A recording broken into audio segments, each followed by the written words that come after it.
Hi there, my name is Jonathan Beard. I'm the Community Education Manager here at Friends of Citrus in the Nature Coast, coming to you live from the Wings Grief Center down here in Homosassa Springs, Florida.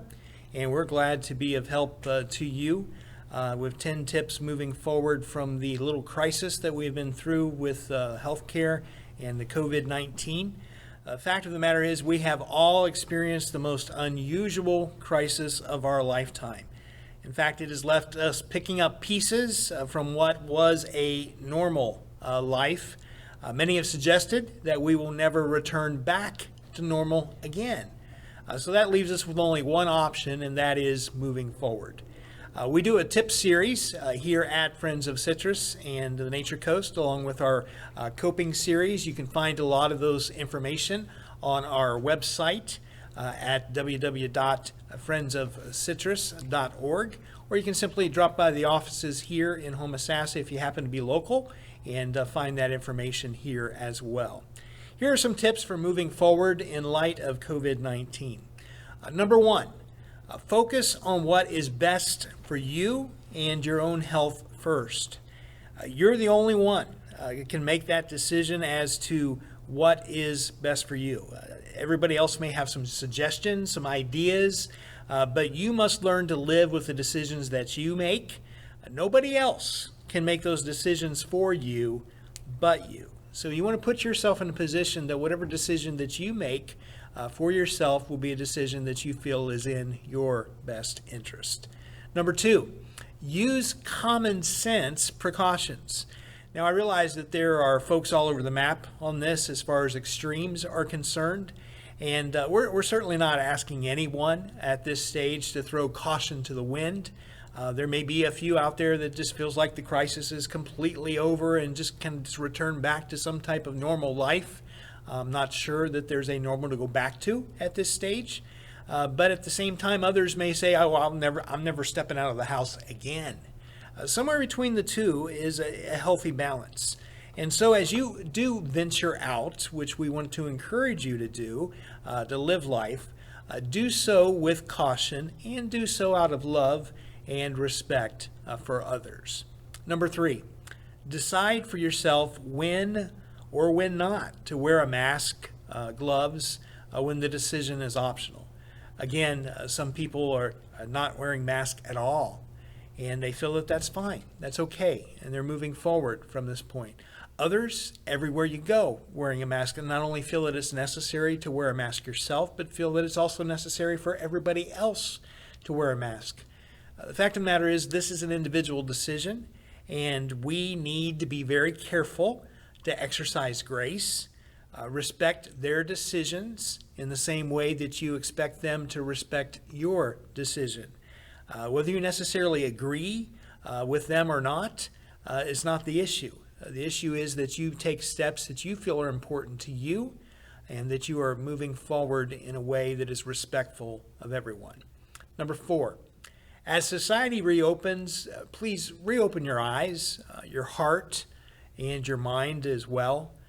There's new opportunities ahead. This is not the end of the world as we know it. And at this point, it's not about going back at some stage, but rather forging ahead. And so go do so with a fresh set of eyes, a new heart, a new mind to look at opportunities that are before us. We've had some challenges for sure, as any grief situation will present challenges to us, but look at the opportunities and the advantages of moving forward. Number five, ease into a new routine. Trying to pick up life at the same pace that you did before is unrealistic at this point. We're not going to be able just to go at full speed. We might have to go at half speed. It's still movement. It's still progress. And we need some forward progress, but perhaps it's with smaller steps. Number six, test the waters. I don't know if any of you remember when maybe you were a child and putting your toes down into the bath water for the very first time to see if it's too hot or too cold or if it's just right. We need to just kind of work our way into it. And for some reason, it's not right. It just is too hot, too cold, and it just is not comfortable for you. Then step back, okay? When coming back out, do so carefully. Make sure that you're comfortable. And if you're not ready, give yourself some time. Not everybody's going to understand that, but that's okay. Again, you do what is best for you at this point. It's like the old adage, how to eat an elephant. I always wondered about that. Who'd want to eat an elephant in the first place? Elephant ear, maybe I could go for. But the question is, how to eat an elephant? And the answer is one bite at a time. So again, as you begin to venture out and move forward, do so at your pace, one bite at a time. Number 7, let others help you. You know, we're not out there by ourselves. Remember, even the Lone Ranger had Tonto. It's so important that we realize that there is strength in numbers. And as you begin to think about getting out, then plan to do so with just maybe a close friend, maybe just catching up with 1 or 2 people, or maybe some of your family members getting together for time there. Do that first before trying to brave the larger crowds. And let others help you through this process. Number 8, rely on your faith.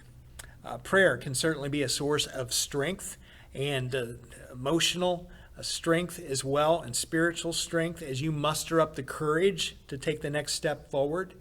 It's important to realize that your faith is very important and can help conquer that fear. And no matter what your faith base may be, it's a good opportunity for you to reconnect to your family of faith. Maybe look at the possibilities of heading back into the house of worship. Maybe that means doing online, watching services for a while, perhaps taking in some drive-in services, or listening in the parking lot on the radio station. But many churches have taken precautions to allow you to step back in to the house of worship, wherever that may be and whatever your faith may be. Can be helpful in that regard.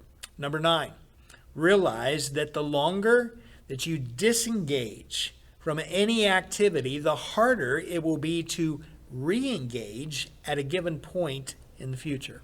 Well, let me say that again. Number 9, realize that the longer you disengage from any activity, the harder it will be to re-engage at a given point in the future. So what am I saying? I'm saying as you've kind of taken some sheltering in place and kind of found yourself spiraling down the hole, now that people are starting to come out, it's time to start that process.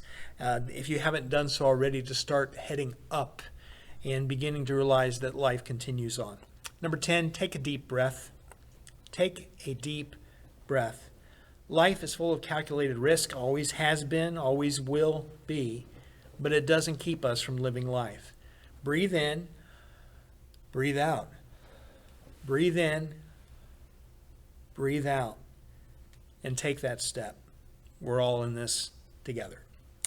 Many of us may remember the childhood game Mother May I, and perhaps playing that with some of your friends. I almost feel like we've been reliving our childhood as we determine how fast to reopen our society and rejoin the rest of the folks that are out and about.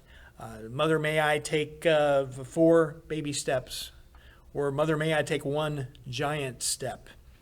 This is an opportunity for us to maybe find the pace that is going to work for us.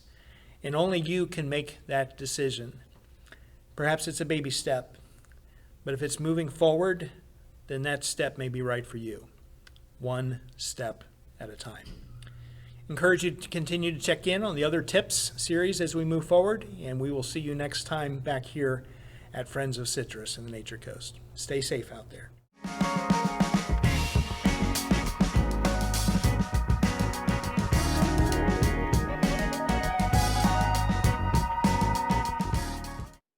Hello, I'm Melissa. I'm the Executive Director of Friends of Citrus in the Nature Coast, where we provide help, hope, and healing to all those experiencing grief. Our programs serve people of all ages and stages that are in grief distress through in-person, online, and telephone support. Everyone needs a little help navigating loss and difficulties. We provide a lifeline of support for all those experiencing grief distress. Your support makes our important work possible. Our team is here for you, and we are working hard at providing grief resources. Our work depends on your financial support. So please log on to our website, Facebook, mail, or call to leave your gift today. Thank you for supporting Friends of Citrus in the Nature Coast.